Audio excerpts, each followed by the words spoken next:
Queridos irmãos e irmãs, celebramos hoje a Paixão do Senhor. Sexta-feira Santa, sexta-feira da Paixão do Senhor, o dia da morte de Jesus na cruz. O dia em que Ele, oferecendo-se ao Pai em sacrifício, realizou a nossa salvação. A celebração que nós fazemos neste dia, que não é uma missa, Sexta-feira Santa é um dia alitúrgico, não se celebra a missa em nenhum canto do mundo. É feita esta celebração da Paixão do Senhor, uma longa celebração que traz ainda os traços das liturgias mais antigas da Igreja. Creio que nós entramos em silêncio, nos prostramos em silêncio, sem canto, sem nenhuma oração, nenhuma antífona, e prostrados adoramos o Senhor. Mergulhamos no nosso nada diante do absoluto Deus, que hoje, no seu Filho Jesus, nos salva. E agora, neste momento da liturgia da palavra, nós ouvimos a proclamação do profeta Isaías, salmo responsorial, a leitura da carta aos Hebreus e agora a narrativa da Paixão do Senhor. Essa é a primeira grande parte da celebração de hoje. Depois nós teremos um momento de grande intercessão, uma grande oração de intercessão da Igreja, pedindo por todas as intenções universais. E o terceiro momento será a adoração da cruz e, em seguida, a Santa Comunhão, e se conclui a celebração de hoje. Portanto, não é uma missa, é uma celebração litúrgica da Paixão do Senhor. E neste momento da palavra, o que o Senhor nos diz hoje é exatamente nos fazendo olhar e acolher em nosso coração este grande acontecimento da Paixão do Senhor, da sua morte, do seu sacrifício na cruz. Nós vimos, através do profeta Isaías, que ele nos dá o sentido desta morte de Jesus na cruz. O profeta diz que Jesus, o servo fiel, é esta profecia dos servos do Senhor, ele, o servo fiel, ele foi ferido por causa dos nossos pecados. Todo o sofrimento de Jesus, toda a sua paixão, tem um único motivo. Ele assumiu sobre si todas as nossas dores, todo o nosso sofrimento, e a raiz e a causa de todas as dores, o sofrimento da própria morte, que é o pecado.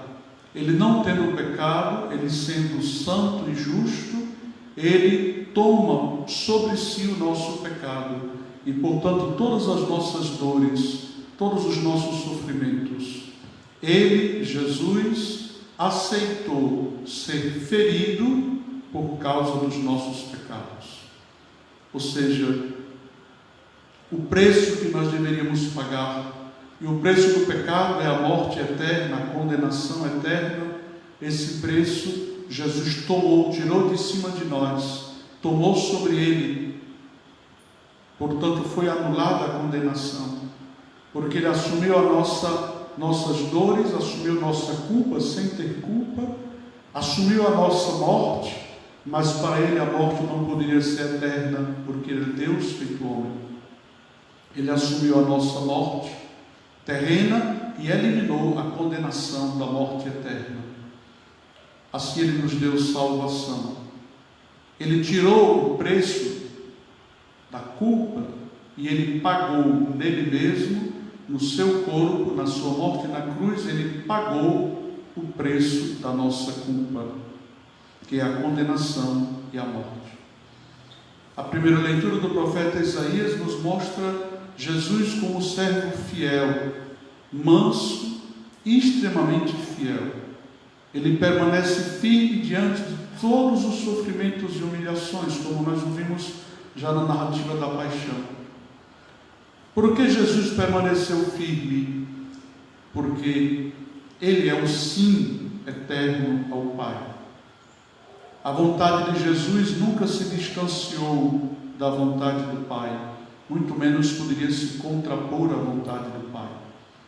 A vontade do filho que se contrapõe à vontade do pai é exatamente o pecado. Foi o que aconteceu com Adão e Eva. Eles deixaram que pela insinuação da serpente a vontade deles se separasse da vontade de Deus e se contrapusesse, se colocasse contra a vontade de Deus. Isso é o pecado. Isso é a causa de toda ferida.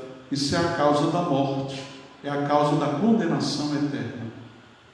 Foi deixando que o seu pensamento, o seu sentimento, sua decisão, a sua vontade fosse distanciando da vontade de Deus que Adão e Eva pecaram. Pecaram por isso mesmo. O pecado é exatamente isto. É agir contra a vontade do Pai, contra a vontade de Deus.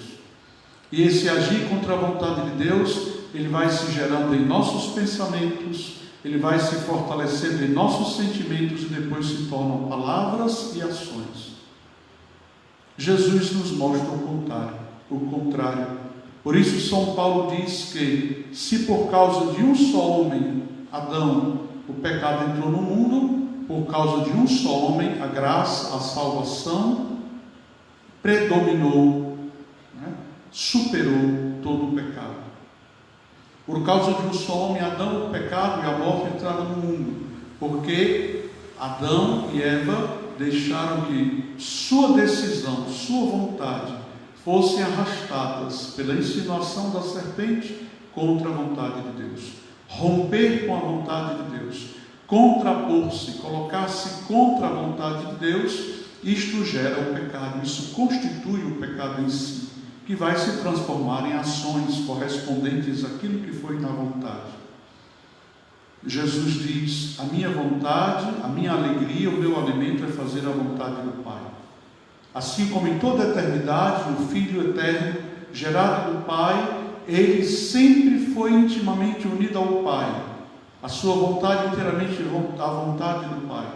Assim também na terra, a palavra de Deus diz que quando Jesus entrou nesse mundo, ao se encarnar, o Verbo divino no seio da Virgem Maria, ele diz: eis que venho, ó Deus, eis que venho, portanto, ó Pai, para fazer a tua vontade.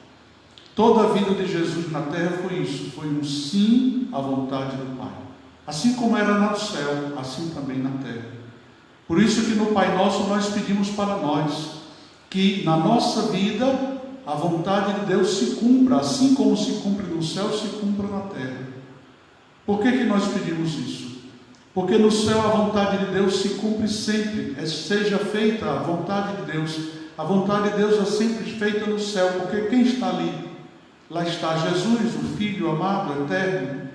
Lá estão os anjos que permaneceram fiéis, os santos que lá chegaram. A vontade de Deus se realiza plenamente e perfeitamente no céu, porque não tem lá ninguém que se contrapõe à vontade do Pai. Não há lá ninguém que permita nem um só pensamento distanciado, diferente, contrário ao de Deus. Por isso nós pedimos que seja feita a vossa vontade, assim na terra como no céu. Ou seja, que aqui na terra a vontade de Deus se faça como é feita no céu, plena, perfeitamente. Por que nós pedimos isso? Porque o pecado é exatamente isso, é não fazer a vontade de Deus. É desfazer da vontade de Deus, é fazer o contrário da vontade de Deus. Por isso nós precisamos rezar. É tão verdade isso que Jesus nos ensinou isso no Pai Nosso, nos ensinou, nos mandou rezar assim: seja feita a tua vontade, a vossa vontade, assim na terra. Ou seja, se ela se faça aqui na terra como ela é feita no céu. Por quê? Porque é próprio de nós, homens e mulheres feridos pelo pecado original, sermos tentados e até encontrarmos prazer e satisfação distanciando-nos da vontade de Deus. Somos tentados a cair fora, a sair fora da vontade de Deus. Somos tentados a achar que os nossos pensamentos, que os nossos sentimentos, que as nossas ideias, que os nossos caprichos, que a nossa visão, que a nossa compreensão das coisas são mais verdadeiras e certas do que aquilo que Deus nos diz. Isso é exatamente o pecado. Por isso Jesus mandou que nós pedíssemos todos os dias: seja feita, o Pai, seja feita a vossa vontade, que ela se faça aqui na terra, ou seja, que ela se faça aqui na terra, através de mim, na minha vida, como ela é feita no céu. Porque o pecado consiste nisso, e isso só pode acontecer na terra, não no céu. Porque nós somos tentados e muitas vezes nos satisfazemos em agir contra a vontade de Deus. Ao pedir no Pai Nosso: seja feita a vossa vontade, assim na terra como ela é feita no céu, nós estamos pedindo: Senhor, que eu faça sempre a vossa vontade. Não é por acaso que o pecado é, na sua essência, rebeldia, rebelião, desobediência contra Deus. O pecado é rebelar-se contra a vontade de Deus. Rebelar-se é colocar contra, é contestar, é desrespeitar, é negar a autoridade de Deus sobre nós. A desobediência é sempre um ato de rebeldia, de rebelião. Por isso que o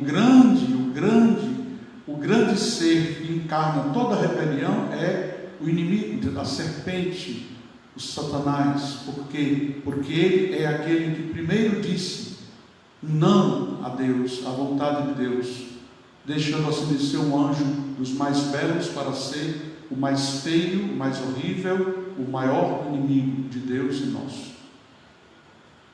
Jesus não se distancia em nada da vontade do Pai, nem em pensamento. Ao rezarmos o Pai Nosso todos os dias, nós pedimos que também nós se façamos. E a nossa desobediência, a nossa rebelião, o afastar-se da nossa vontade em relação à vontade de Deus só pode gerar frustração e infelicidade. Nunca realização verdadeira. Talvez até uma realização enganosa que logo depois se torna amarga. A primeira leitura do profeta Isaías mostra exatamente isso. Começa dizendo que o Senhor, o servo fiel, aqui aponta para Jesus, ele permanece inteiramente fiel, ele não se distancia, ele escuta atentamente todos os dias aquilo que o Pai lhe diz. Por isso ele permanece firme, por isso ele permanece fiel. Por isso ele é o modelo de toda a obediência e de toda a santidade. Mesmo quando ele é ferido, quando ele é humilhado, ao ponto de não ter nenhum atrativo nem beleza humana, nem mais parecia uma pessoa humana, de tantos feridos e golpes que lhe haviam sido dados, ele, como homem de dores, coberto de sofrimento, ele permanece firme.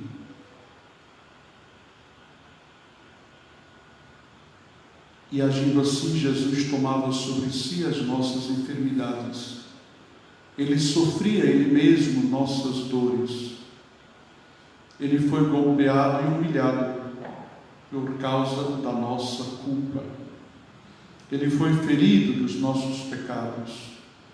Ele foi levado à morte. Não amarra, mas ele se entregou livremente como sacrifício ao Pai por nós. Por isso nós rezamos no Salmo 30, dizendo: ó Pai, em tuas mãos entrego o meu espírito. Exatamente a palavra e a vida inteira de Jesus. A narrativa da paixão, nós não precisamos comentar, é como um grande filme, um grande acontecimento que se desenrola diante dos nossos olhos. Nós já ouvimos todos os anos cada passo do sofrimento sofrido, da rejeição sofrida por Jesus. E no final, ele completa exatamente a sua vida, quando ele diz: tudo está consumado. Como nós ouvimos nas outras narrativas: Pai, em tuas mãos eu entrego o meu espírito. Quando Jesus diz tudo está consumado, ele diz: agora eu posso morrer, porque eu já fiz, já cumpri inteiramente o que o Pai me confiou. Veja que a morte de Jesus, com todo o sofrimento, com toda a humilhação que ele viveu, dor física, dor emocional, dor espiritual, em todos os sentidos, com toda a humilhação, com todo o peso de desespero humano que ele poderia ter sentido, como experimentou na agonia, a morte de Jesus foi aquilo que a Bíblia chama uma morte feliz. E nós pensamos que felicidade é só quando se gargalha, quando se dá risada, quando se bate palmas, mas a palavra de Deus nos mostra que felicidade também se encontra na dor, também se encontra no pranto, porque felicidade não é a essência da felicidade. A grande prova da felicidade não é o riso e as palmas ou a festa. O grande sinal da felicidade é a pessoa se realizar plenamente, sendo aquilo que ela nasceu para ser. Jesus foi gerado do Pai, no céu, na eternidade, para ser a imagem perfeita do Pai, o esplendor da glória do Pai. E Jesus nasceu nesta terra da Virgem Maria exatamente para ser isso, o homem perfeito, que realizaria plenamente a vontade do Pai. Por isso, quando Jesus diz, tudo está consumado, ele diz assim, cumpri, realizei plenamente a minha missão. Jesus era um homem feliz no momento em que ele morre nesta terra. Por quê? Porque ele fez tudo o que ele veio para fazer. Ele estava completo. Tudo está consumado, tudo foi feito, tudo foi completado. Ele realizou plenamente o plano, a vontade de Deus. Ele, na obediência, na fidelidade, mesmo no sofrimento, ele realizou plenamente o que o Pai lhe confiou. A felicidade não é outra coisa senão fazer de modo verdadeiro o que Deus nos chamou, nos confiou ou nos mandou fazer. Contemplando hoje o Senhor na sua paixão, peçamos também nós a graça de sermos assim, de decidir a cada dia sermos filhos, filhas obedientes ao Pai como Jesus. Não nos deixarmos inspirar pelo rebelde, pelo pai de toda a rebelião, que é o diabo, Satanás, mas nos deixarmos inspirar e guiar por Deus, por Jesus, pelo seu Santo Espírito, buscando cada vez mais a vontade do Pai. É assim que nós encontraremos a nossa felicidade, independente da situação, circunstância ao redor. A carta aos Hebreus que nós ouvimos na segunda leitura nos diz exatamente assim: Jesus aprendeu a ser obediente e tornou-se a causa para a nossa salvação, na verdade a nossa salvação. Ele aprendeu a ser obediente no sofrimento. Por isso ele é o nosso sumo sacerdote eminente, sem igual, incomparável, inigualável. Assim diz a palavra de Deus. Por isso, porque Jesus agiu assim, nós também somos chamados a permanecer firmes na fé que professamos. Permanecer firmes na fé que professamos. E para isso, nós somos chamados a aproximarmos confiantemente, ou seja, a aproximarmos com toda a confiança do trono da graça. Qual é o trono da graça? É a cruz de Jesus, é o altar de Deus, onde Ele nos dá toda a sua bênção, toda a sua vida. Para conseguirmos misericórdia e alcançarmos a graça de um auxílio no momento oportuno, de um socorro no momento oportuno, aproximemo-nos com toda a confiança do trono da graça. Porque Cristo, nos dias de sua vida terrestre, dirigiu preces e súplicas com forte clamor e lágrimas àquele que era capaz de salvá-lo da morte, ao Pai. E foi atendido. Ele foi atendido pelo Pai do céu, por quê?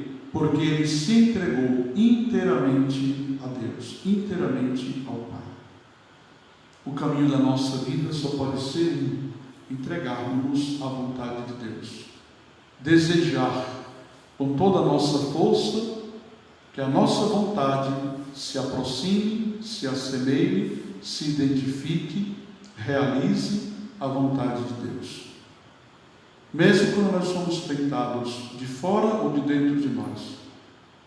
O único caminho para a verdadeira felicidade é estarmos na vontade de Deus. Nós vamos adorar o Senhor, que na cruz nos dá vida e salvação. Nós vamos elevar com toda a igreja uma grande oração pela igreja inteira, por toda a humanidade. Nesta grande oração estamos também pedindo por todos aqueles que sofrem neste momento, para que Deus erga a sua mão poderosa, estenda a sua mão sobre nós e faça cessar toda esta miséria e sofrimento que aterroriza e abala a humanidade e o mundo. Mas que, pondo fim a esta situação de calamidade, Ele também barre as forças do mal que agem diretamente ou através de forças humanas. Que Ele faça reinar sobre nós, sobre a igreja e sobre o mundo, a sua vontade.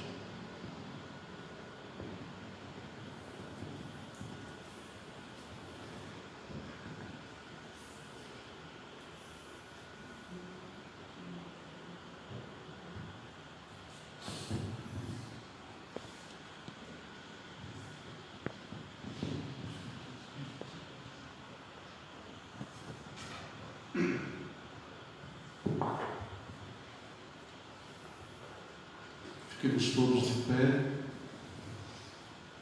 levemos ao Senhor a oração universal.